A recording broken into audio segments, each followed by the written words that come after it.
Welcome to our costume video, a special StabMovies.com video where I'm going to show you all the features of our brand new Ghostface costume.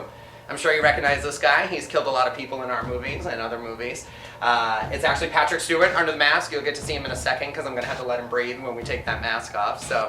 But for now, I just wanted to start off and show you a special video of all the different features of the new costume, tell you about how I sewed it, and then show you a bunch of the masks that we're going to use in upcoming productions and that we have used in other productions.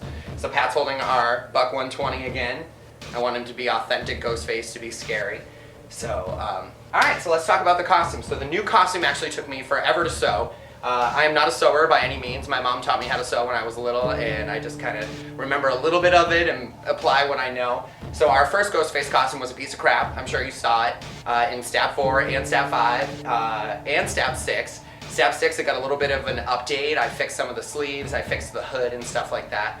So, but I really wanted a deluxe version of our costume, something that would read better on camera. So we started with a new fabric, and it's actually a thicker fabric. It's extra sparkly. Move around a little bit. Yeah, see the sparkles when he moves? That's what we wanted so that when we were filming in a dark scene, Domo Marigato, Mr. Roboto, so that when we were filming like dark death scenes, you could still see the killer's outfit. So because it was solid black, he would kind of blend in as a shadow. So I think even in the Scream movies, that was probably why they made the costume sparkly, was that so it would show up. So other new features, this costume looks like it's all one piece, but it's actually three pieces. The gloves come off. So let's show the sleeve. Will you see them with your arms open? So the sleeves are something that's really important to the Scream fans that have seen the costume. These dangling things are something that are really kind of hard to do. And if you'll see, I actually updated our costume so it has double layers of them, so that when he's flapping his arms around and killing people, all these things kind of fly around and give it more movement than if they were together. They're pretty much the same as the ones in Scream 3, the shapes of them and stuff, but I did start a little shorter out here. And again, it's just so that it's really our costume and not specifically the same costume from the Scream movies. It's like the Stab version. So, alright, you can put your arms down. And like I was telling you, the gloves actually are supposed to be sewn together. In the Scream movies, they cut a slit here so that the actor could slide his hand out to hold knives and stuff, but can you take this off? Here, I'll let you do it. But ours actually comes off, and they're really, really tight. The main reason for this is because I can't sew gloves. I couldn't sew gloves, so I took actual winter gloves and I sewed fabric and glued fabric onto it that was the same fabric as the costume. And then on camera it kind of all reads as one piece, but in reality it's actually separate pieces.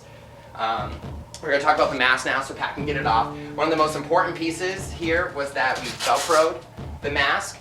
And you can see there's a piece of Velcro that's on the top of the mask. Looks good, looks good. Mask head is something we have to deal with in every scene. Every time I'm in the costume, if I'm in the scene after, I have to redo my hair. Or you'll see in Stab 4 and Stab 5 how crazy my hair looks normally. So there's Velcro on the top of the mask and then on the top of the hood too, there's a piece. This is really important because the killer runs around a lot. And if the killer's running around, his hood has a tendency to slide off, and that's never good in the scene. It looks funny, doesn't work right. There's a great example of it in Stab 5 in the parking garage chase scene.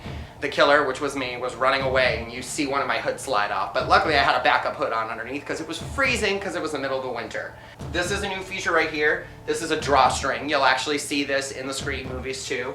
Most notably probably Scream 4 because it's pretty easy to see in that movie. The costume's normally split down the middle here so that the killer can open it. Ours doesn't do that. So what we just have a tie, and then it loosens up around the collar. So I sewed this costume so that it would fit everyone. Like, it will fit me, it will fit Patrick, even though he's 3-4 inches taller than me, and it will basically fit anyone in our cast. It's actually really, really wide too, the skirt part of it, if you could tell where Pat's body in. And that's to make the killer look fuller. I'm a pretty skinny guy, even Pat's a skinny guy. So when you have something bigger on him, it makes him look like a bigger person. That's why we did that, so he would be a little more intimidating in the movies. The hood feature though, the drawstring, besides it being in the movie, was also a feature because the bottom of the mask all have these little pieces of fabric that hang off, and you have to try to keep that tucked in. We have tried adding a piece of Velcro here and inside the costume, but it doesn't work because the actor can't lift his head. So, so that's the reason really for our drawstring, is to keep our mask bottom tucked in. So yeah, that's pretty much all the features of the costume. I'm just going to lift up the bottom here, lift up Pat's skirt. I went this time with a chunky square bottom. You know, the first Scream movie, it was kind of shredded like a witch costume, and then the rest of the movies after that seem to have moved on to the square kind of hacked up bottom, so we did that too.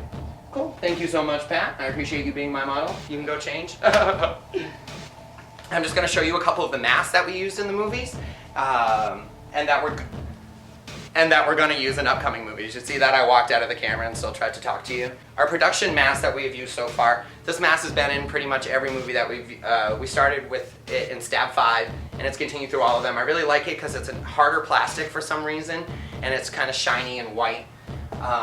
Like really, really white, so that read well. Oh, I also wanted to show you, we customize the masks that get used on screen. So sometimes we'll add in this extra elastic, but some of the masks will already come with that.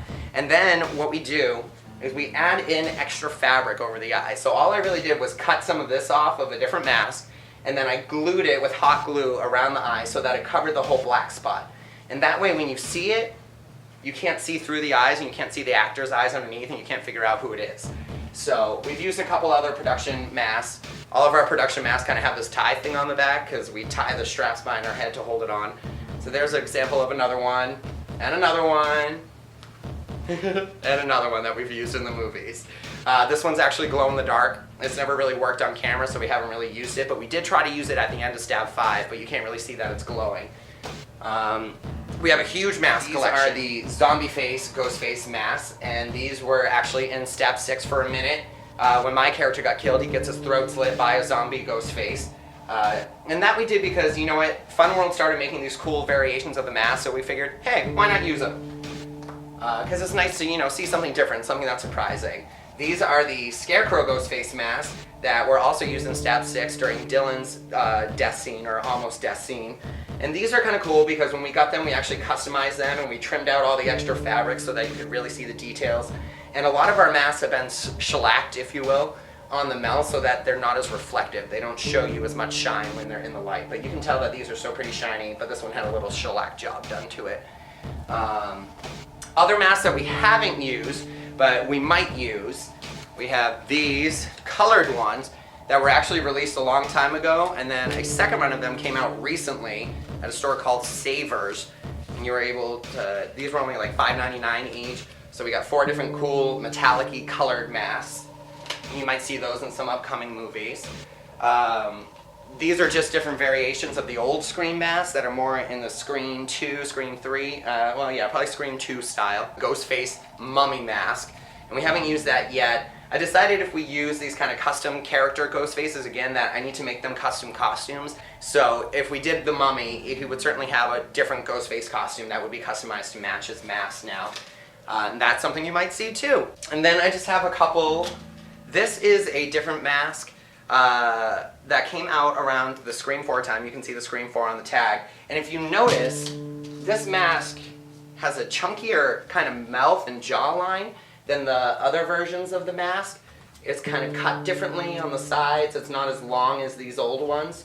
And these actually came out around the same time, but this is more like the model that you will see in the movie Scream 4 throughout pretty much the whole movie. And then I have a bunch of these. These are what we call contest masks. These all came out around the time of Scream 4. We got them all at Walmart. Some of them we got on sale, some of them were only $5, some of them were only $1 because we waited until Halloween ended and got some discounts. So we have a whole pile of these contest masks that we will sign and give out to our fans. So yeah, that's it for the costume video. I hope you found it inspiring and interesting.